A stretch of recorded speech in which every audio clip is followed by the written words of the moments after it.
Bom, esse é um evento especial, a primeira vez que eu estou fazendo um Hangout on Air, então algo diferente que eu nunca fiz nesse canal.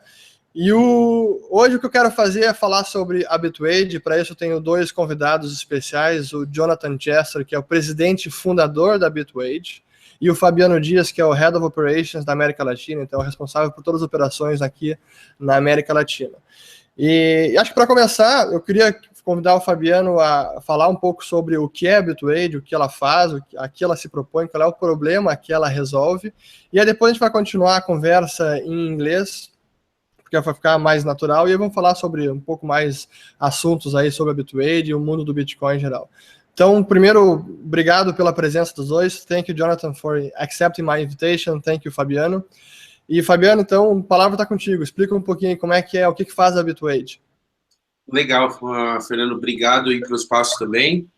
E a Bitwage, o pessoal conhece como uma plataforma para o profissional que trabalha remoto, receber o seu pagamento, seja do Brasil, ou dos Estados Unidos, da Europa, qualquer uma dessas praças. O que a Bitwage faz? A gente fornece uma conta bancária para esse profissional receber, seja nos Estados Unidos, na Europa, ou na Austrália, no Japão.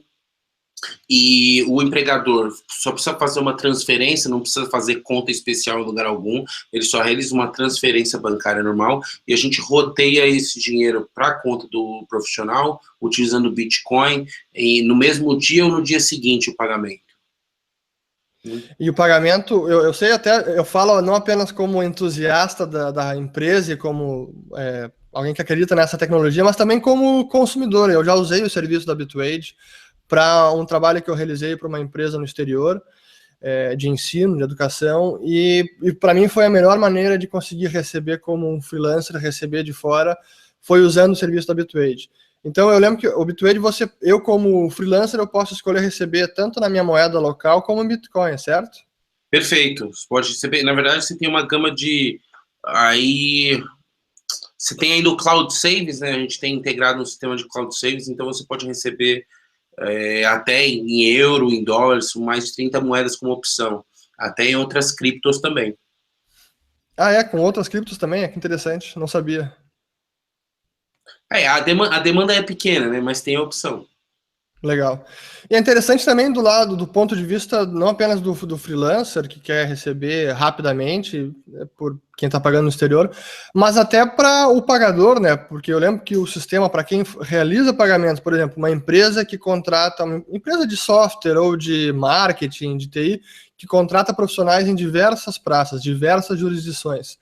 A ferramenta permite que se faça pagamentos facilmente, né? E ela está toda preparada para fazer quase que uma folha de pagamentos global usando o Bitcoin, certo? Sem dúvida, sem dúvida. O que a gente tem, na verdade, são três produtos, né? Tem um invoicing, que é como aquele que você utilizou, você precisa receber, informa a conta bancária para o seu empregador, ele deposita, você recebe. A gente tem o Team Wages para a empresa que precisa pagar, ou seja, a forma reversa. Então, se a empresa tem profissionais aí espalhados ao redor do mundo, é um sistema de folha de pagamento, ele pode alimentar esse sistema com fundo, seja via cartão de crédito, transferência bancária ou Bitcoin, e aí esse pagamento é roteado para todos os colaboradores ou fornecedores dele também. E, por último, a gente tem o Jobs, né? Porque a Bitwage tem como base de clientes principal justamente o freelancer e o trabalhador remoto. Então, a gente quer consolidar, a gente está consolidando o nome como uma ferramenta de auxílio ao trabalhador remoto. Então, a gente adicionou agora para o profissional que tem uma conta premium da Bitwage, você tem o teu sistema de verificação de pagamentos, né? Onde a gente atesta para quem você trabalhou e quanto você recebeu. Agora você tem como provar por A mais B qual foi o teu nível de vínculo com aquela empresa que você trabalhou, certo? E assim como a gente também tem um mural de emprego, onde o profissional premium é recebido com essas vagas por e-mail, a gente tem uma ferramenta de filtro de vagas pela internet, então as vagas que se adequam a você recebe via e-mail. E fora a opção de que também a gente, para esse usuário, a gente não cobra taxa, tem prioridade de recebimento do pagamento, você vai receber entre 4 e 8 horas, a maioria das vezes recebe no mesmo dia. Então a ideia é essa, a ideia é que o nome Bitwage ficar consolidado como uma ferramenta de auxílio ao profissional, onde a plataforma de pagamento aí fica sendo só o core em torno dele e o pessoal pode agregar mais valor, né? Ou seja, para quem tanto para quem quer receber do exterior ou para quem precisa pagar o freelancer no exterior, a Bitwage acaba sendo a forma, por usar a tecnologia do blockchain, do Bitcoin, acaba sendo a forma mais rápida, segura e barata de fazer pagamentos, né? Sem dúvida, para quem recebe de fora, o que acontece é aquela história, Fernando. Se você hoje o Bitcoin no Brasil é mais caro do que nos Estados Unidos e na Europa, né?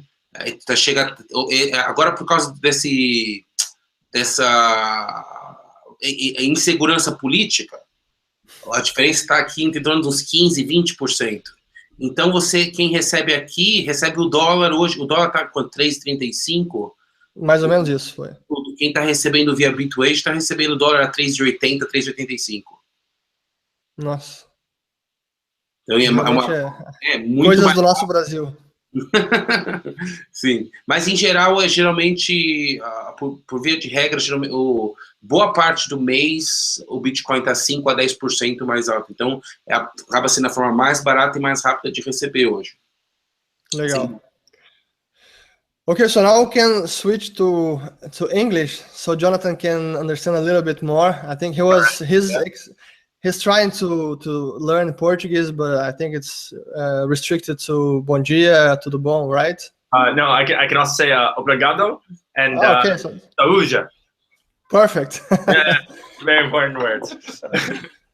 So Jonathan, I think I'm as everybody here knows, people who follows this channel and my writings and activism in Bitcoin knows I'm an enthusiast in this technology. I think it's revolutionary. And when I found out about Bitwage, I was very pleased to know about the service. And as I said, I told here previously, I'm not only an enthusiast on this service, but I'm also a consumer, and it's great to have this kind of problem solved by Bitwage. But since you're the founder, you're the one who started the company, I'd like to ask you, how has the company evolved since it started 3 years ago, if I'm not mistaken, right? Yeah. So 3 years ago. So the company was started by myself and actually a coworker of mine back at Oracle. I used to work at Oracle before this. I was doing sales and he was working on the tech side over there. Mm-hmm. And around that time, I mean, Oracle, I don't know if you know much about it, but it's a very soul-sucking environment. It's not very worth it. I can understand. You know, I felt the need to just learn as much as I could while I was in this environment.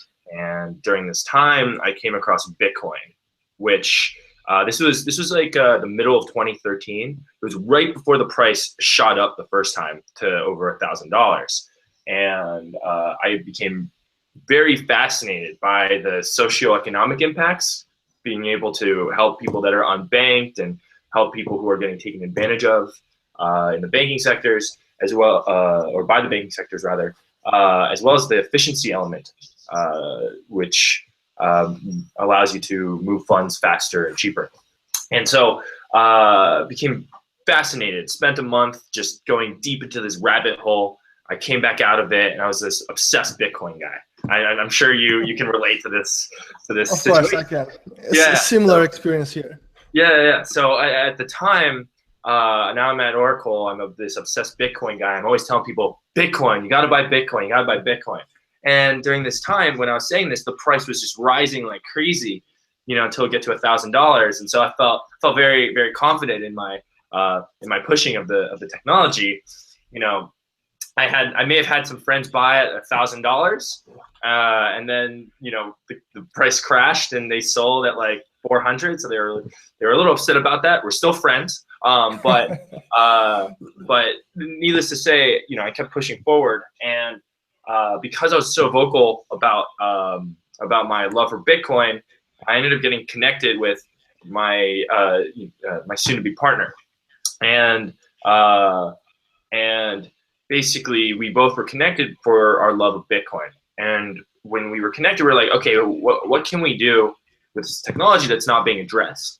And at the time, there were lots of wallets and lots of exchanges, but no one was really addressing the payroll issue with this technology. So we said, okay, let's be the first movers in this. And so when we first launched in July of 2014, that was when our first product launched. We were full-time on this. Before that, it was the way the solution worked is we would try to sign up companies who wanted to pay their employees in Bitcoin. And it turned out that there are a lot of companies, they don't really want to do this. They don't want to deal with Bitcoin. Companies don't want to deal with Bitcoin. They're thinking, how do I use this technology? What if I send the money to the wrong place? What are the other business implications of this? And what am I gaining from this? And when you think about the actual value that's being brought, it's that you're getting way better FX rates and the money is being delivered faster. And it turns out that the company doesn't really care about these things. This is really for the worker, because it's the workers who get screwed by the FX, the foreign exchange, and by the delays. And so there were plenty of people that wanted to receive wages in Bitcoin. And we thought, okay, how do we make it so that they can receive their wages in Bitcoin without their employer signing up? Which is when we realized that we can provide these collections accounts for users to be able to receive money from any client that pays them.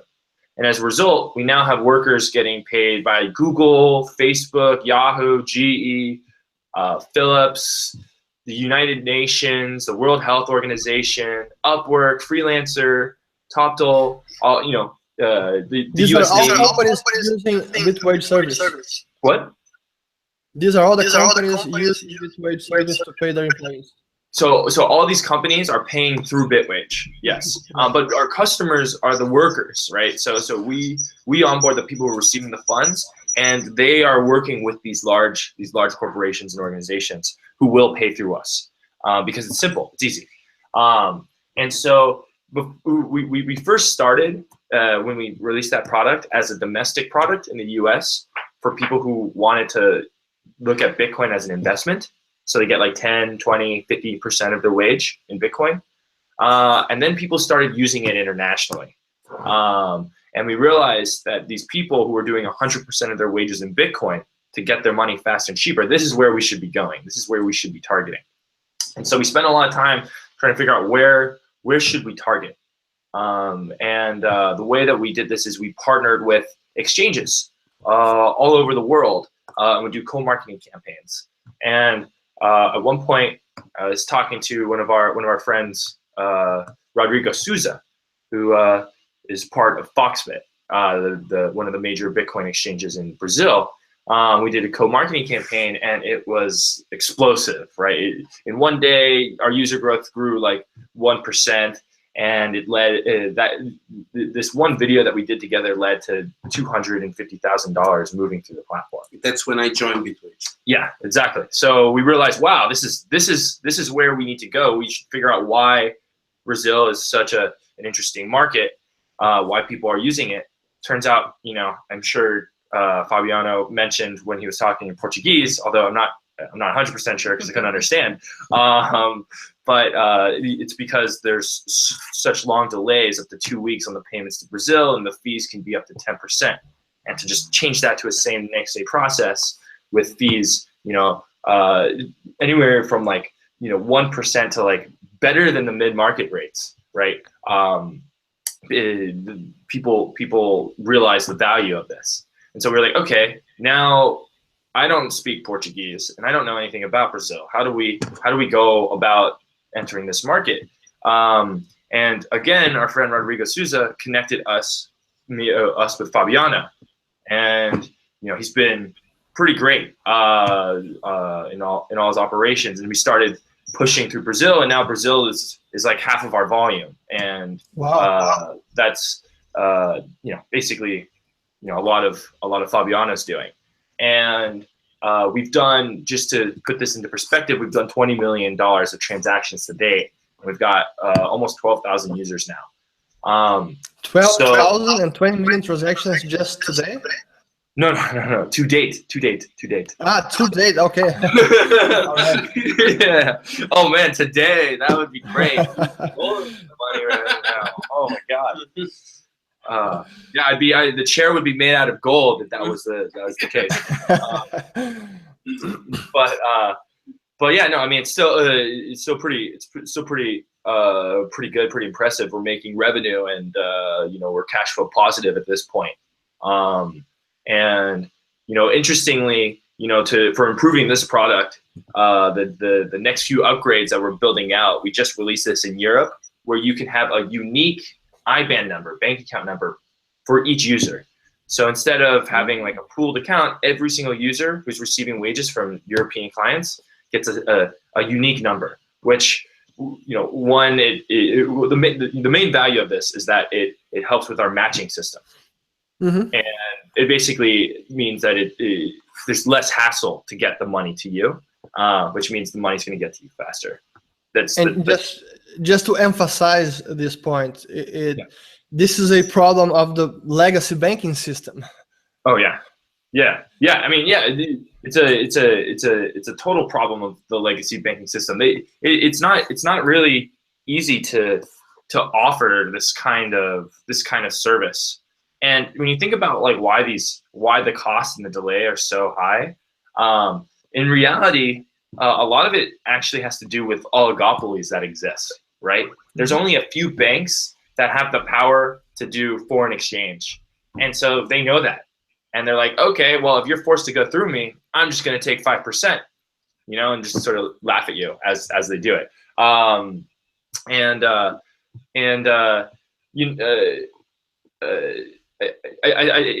think that these banks in the middle don't have the same incentives as the banks on the edge, because the banks on the edge, they want what's best for their clients, but the banks in the middle, they don't care. The banks in the middle can do whatever they want. And that's where you lose these inefficiencies. And with Bitcoin, essentially, you remove those middle intermediaries from the process, and that's where you get essentially this efficiency. It's great. I mean, it's whenever I give talks here in Brazil, and I've given talks in the last 4 years, I know maybe over 50 talks already. And whenever I'm giving a talk, one of the first questions that I ask people when I'm discussing the legacy banking system is, has anybody here in the audience ever done a Forex transaction? I mean, sent money abroad? And some people raise their hands. And then I say, isn't this one of the worst experiences a human being can go by?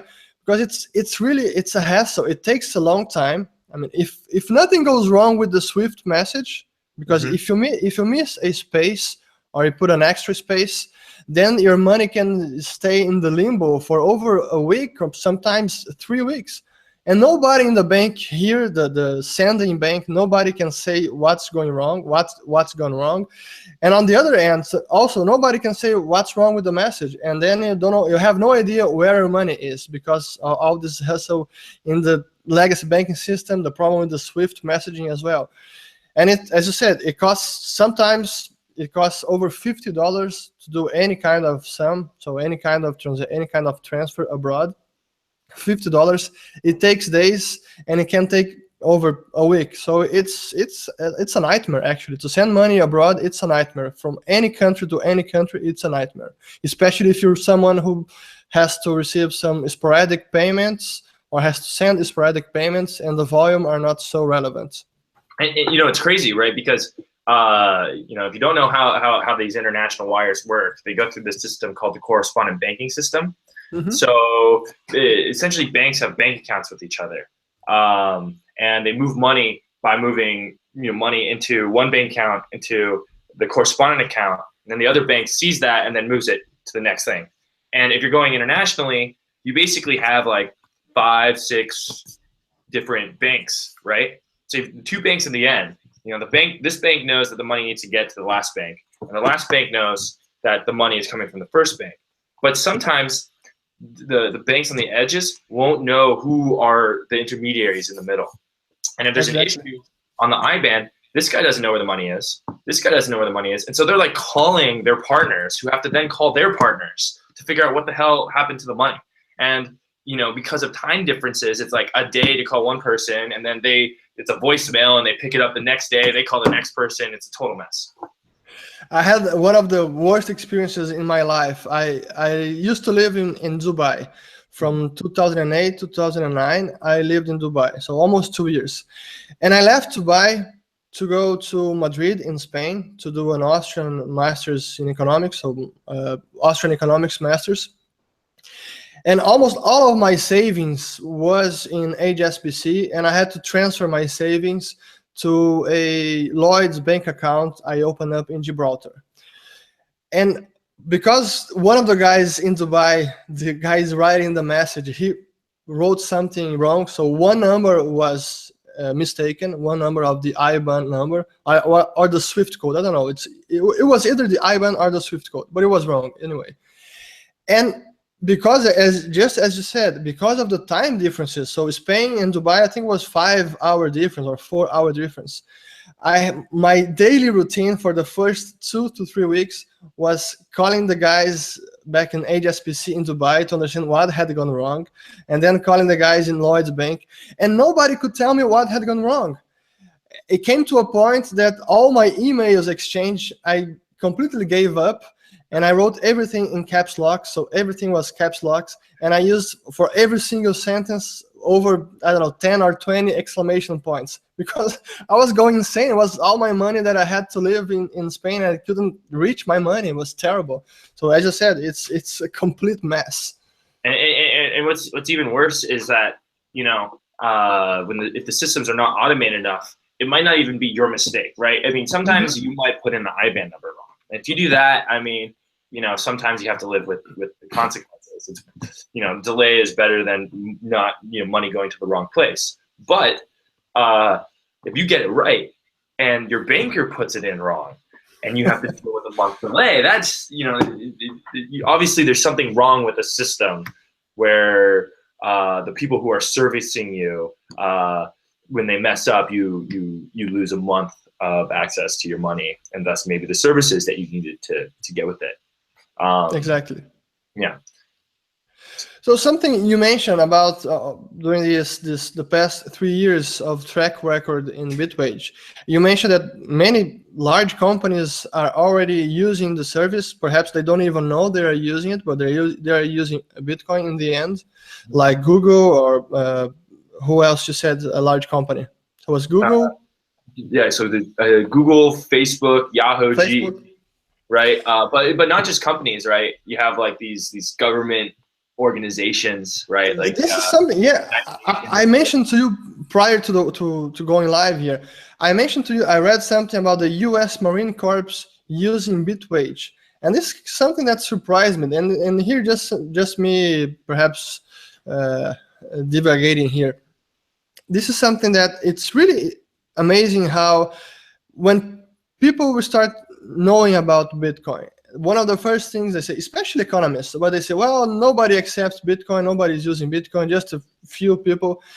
And in the end, the reality today is that many more people and many more companies are using, in fact, Bitcoin than we actually realize.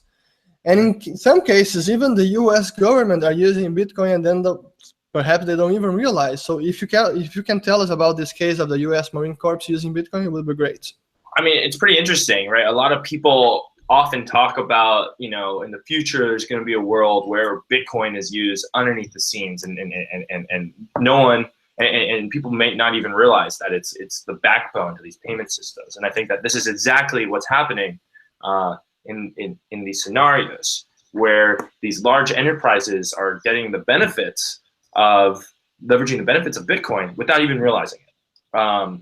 And why do they benefit? It's because they're doing a domestic transaction instead of an international one, and that to them does make a difference on a flat wire fee. Maybe not the FX, but the flat wire fee, right? International might be 50, domestic might be $3, right? Big difference there, especially when you're doing it in mass. But so how does it happen? How is it possible that these organizations are actually using us? Well, it all basically comes down to whether or not you can convince the company to pay into a domestic bank account instead of an international one.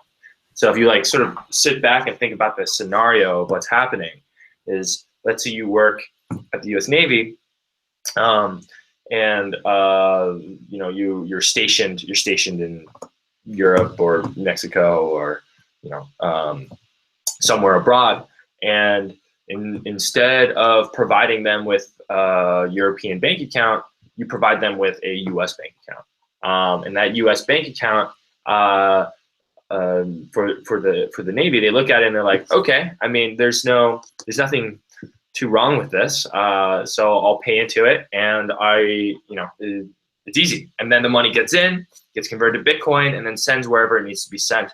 Sometimes converted back into local currency and deposited into bank accounts. Interestingly, there will sometimes be issues where when the person is telling the company. Okay, cool. So as I was saying, there's this interesting issue where when the worker goes to the company and they say, I'd like to get paid into this account, they might say something like, I'd like to get paid on my Bitcoin account. And if you say something like that, actually the organizations will be like, whoa, what? My Bitcoin, what are you talking about?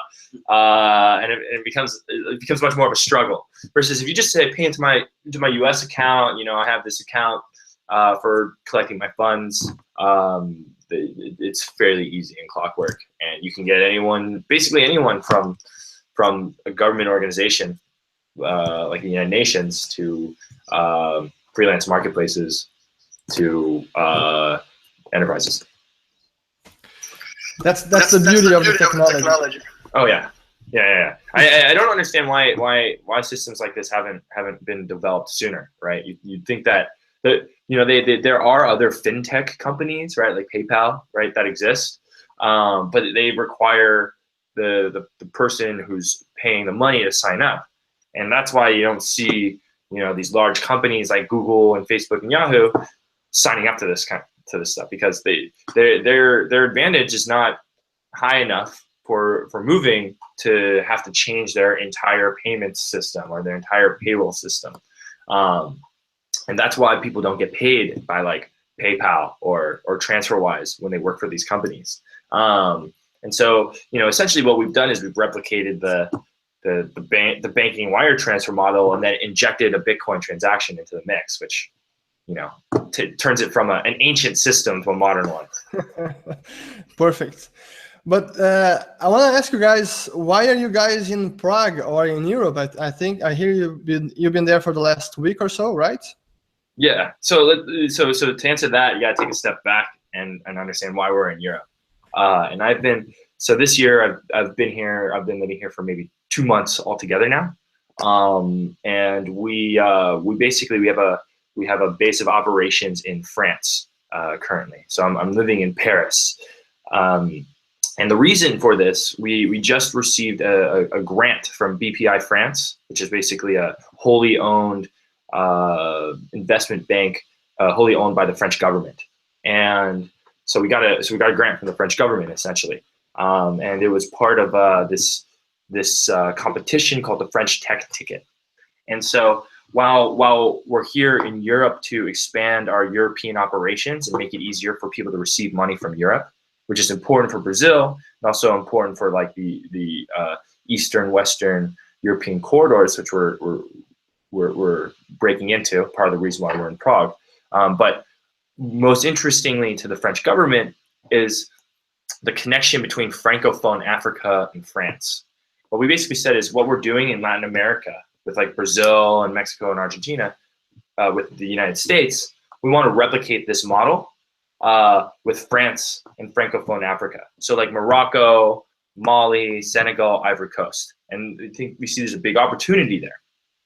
So as part of our expansion into Europe, we're based in Paris, and now we're in Prague because we're also looking to do the Eastern Western corridor, right, between like Czech Republic, Poland, Ukraine, Russia, with Western Europe.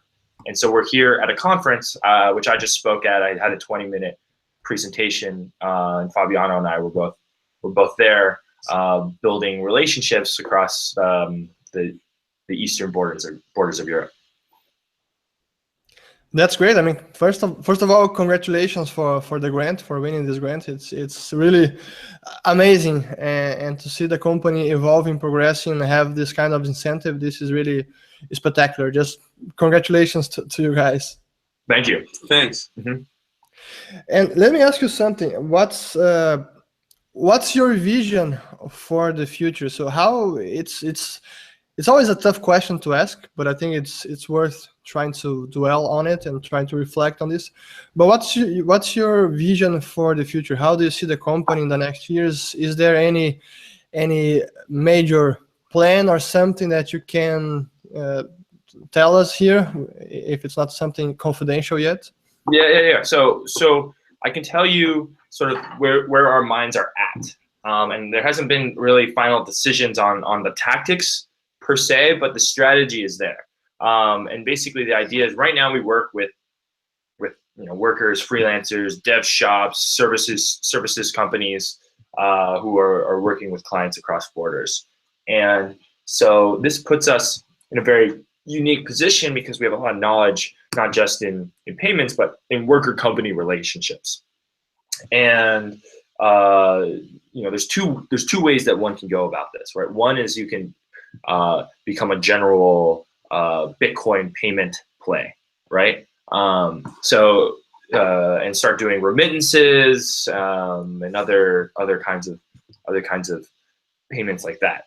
And that's not actually the route that we want to go. And the reason why is because there are plenty of other companies that are tackling that issue, versus for us, we tackle international payments through a wage, and we do it through these collections accounts. And we want to be able to use the competitive advantages that we've built around this and around the customer bases that we've built.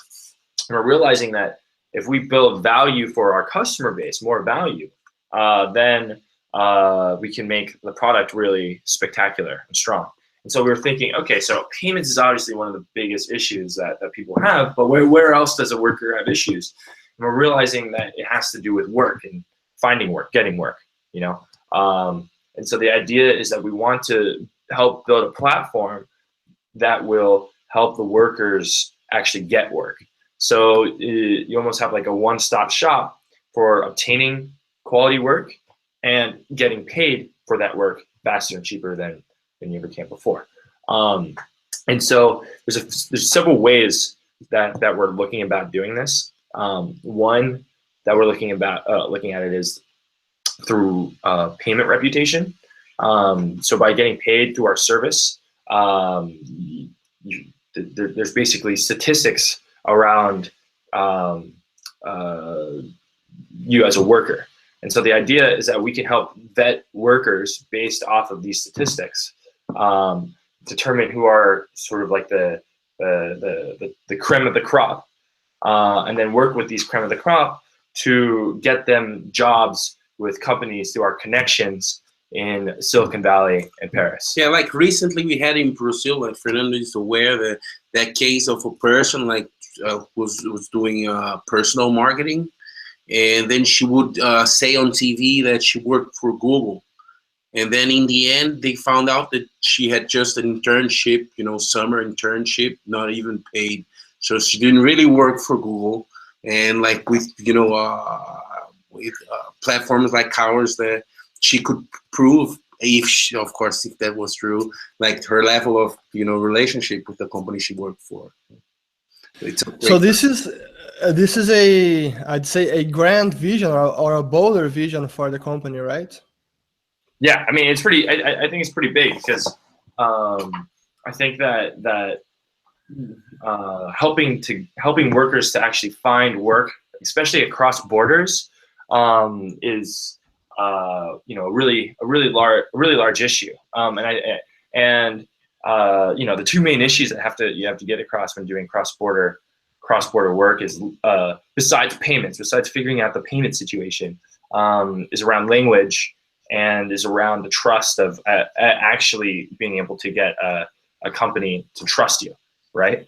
And so we're hoping to solve all three of these. We've solved the payments issue, and then we can solve the language issue by basically being the front end to the companies in Silicon Valley and in Paris that we're connecting with, connecting you with. And then we also solve the trust issue through this sort of objective payment reputation system that we've built for our platform. I mean, that's great. Really, I hope you guys can achieve this, and I can only wish you the best. And hopefully we can see a much bigger Bitwage company in the future.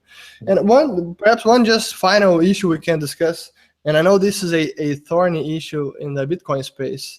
It's about scalability, but I just want to investigate and to understand, not trying to put any of you guys on either position, because there's no really clear position. You have a spectrum and different statements and positions. But anyway, but how has the scalability issue affected the company in the past months? Because as we see, Bitcoin has never been more successful than right now. I mean, the traffic of the number of transactions, daily transactions, is exploding. It's over 300,000 per day. It's really a sign of success. Some people say now it's dead. I think it's very opposite. I mean, it's amazing that it's being used that much as it is right now. But of course, it has consequences in the near term. I'd like to know how the current situation of Bitcoin in this congested traffic, I'd say, how is this affecting the business and the remittances and the payments that you guys do? Sure. So before getting into the bad, I'm actually going to talk a little bit about the good of it. And the good of it, as you were talking about, has to do with the fact that now there's the price is higher, there's much more usage, much more liquidity. And so why is this better? Well, with the price higher and more liquidity, basically more people transacting all over the world, this means that we can basically get better rates, and we're able to do higher volume transactions. So the volume is actually better because of all of this volume that and all this trading that's going on, and all the new users that have been coming to the platform. So in that regard, it's great for business, and I want more scalability issues because of it. Or rather, I want more scalability issues as a result of more users coming. But where the issues come in now, it's not actually the issue that you might think, right? The issue that you might think is, okay, well, Bitwage is paying workers all over the world, and so it must cost a lot to pay all of them. That's actually not really the issue, because we essentially do transactions once a day, and we do like a big transaction. So it's actually, you're moving a lot of money for a very small fee because you're just doing one very large transaction. It's not like we're doing tons of small transactions over and over and over again. So the fee itself is not that big of an issue, and it's a good trade-off for the more the higher volume that we can now do. But I'd say that the biggest issue has to do with partners that we work with. So if a partner that we work with doesn't put in the correct transaction fee, what will sometimes happen is there'll be a delay in the Bitcoins getting to us, and that's probably the worst issue, because we want to just go from fiat to Bitcoin to either fiat or like into your wallet like as soon as possible. Like if we can do this like near instantly, like we'll do it, and we often do. But I'd say that there have been two cases since the scalability problem has been coming up where it's actually delayed the payroll transactions. Luckily, these are issues that the exchanges figure out and they deal with, right? It's not you might mess up getting the transaction fees, one day, but you'll realize you've messed that up because customers are complaining, organizations like us are complaining, and they get it fixed. So it's not hurting us too much right now. Perhaps if there was no scalability fix in like 2 years, and then like the price for us to do the bulk payment has like you know, gone up by a factor of 5 or 10, you know, then it might start being an issue on our end. But of course, personally, it's an issue because I used to like the concept of, you know, paying for dinner with Bitcoin. I don't want to pay $1. Yeah. Well, that's basically what I said. Being that, you know, if it's really up to that value that you have to pay for minor fees, eventually people that do small transactions like will feel like it's not a, you know, a good way. So you know, in micro payments and Bitcoin will be like totally separate things at this point. So I know you use the debit card on our platform. Do you think that the scalability issue has been affecting you, or how's that been with our debit card? It does affect, you know, worse than before. It's usually 44 cents they take. Okay. So if I want to move like $20, paying 44 cents is really not hurting. But as it grows, it will at some point. Yeah. But actually, so interestingly, I know. So I have friends over at Lightning. Have you know Lightning? Of course. Yeah. Yeah. So so there's two members that I know. Elizabeth Stark, who runs Lightning Labs. She's sort of she's not the face, I guess, but she helps like raise funds and do all the business development. She's great. She's awesome. Really good person. And actually, I went to college with this guy named Lalu, who his tag on the internet is roast beef. I don't know if you've heard of roast beef before. But I have. I know the word, but I haven't know the guy in roast beef. Look up the Redditor and the tweeter roast beef, and you'll find him. He's like the most vocal developer. He's one of the top developers at Lightning, and they're actually really close to launching. And I think very soon they're going to launch Lightning on Litecoin. And so that's gonna be pretty exciting. I think that's gonna solve a lot of issues when that eventually gets ported over to Bitcoin, however long that takes. And it's pretty exciting. And I'm also excited about the price increase when that happens too. All right. Well, we could stay another hour discussing about the scalability issues, but anyway, I just want to hear, guys, how this can affect or is affecting your business. But well, I think we can start concluding this hangout. And first of all, just let me say once again, thank you guys for your time, for accepting this invitation, so we can have this discussion here. It was very, I think, productive. And congratulations again for the award and for the grants and for all the progress that Bitwage has done. It's been, I think, one of the great companies that we have in the ecosystem. It's really great to have you guys. And I don't know if you want to add something else. Please feel free. Well, I would add that, like, if you do remote work and need to receive payments from abroad, like, Bitwage is the fastest and the cheapest way to receive your payments. And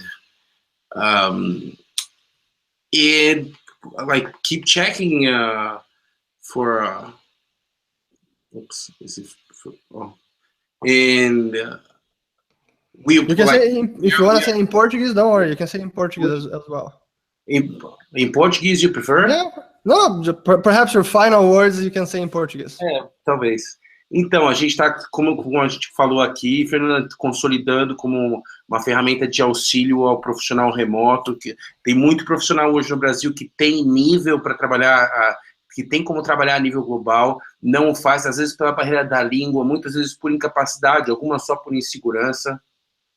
Tem uma série de trabalhos, além do que a gente está realizando, que vai ajudar o profissional a levar. Eu creio que o mercado nacional só se favorece com isso, só se favorece com mais gente com experiência de nível global para trazer. Morando aqui, trabalhando para lá, inevitavelmente contribui para a economia e para o nível intelectual do trabalho executado aqui. Então, isso aí me deixa muito feliz, muito realizado de saber que eu estou, de fato, trazendo uma contribuição e ajudando até na distribuição de renda, porque o que antes se gastava em taxas para receber esse valor, hoje fica na mão do profissional, ou seja, vai para o comércio. Verdade. Né?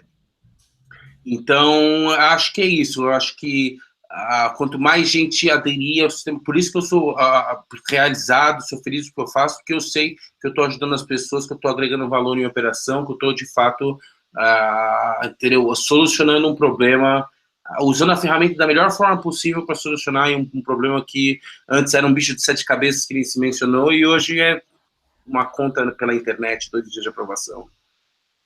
Muito bom. Jonathan?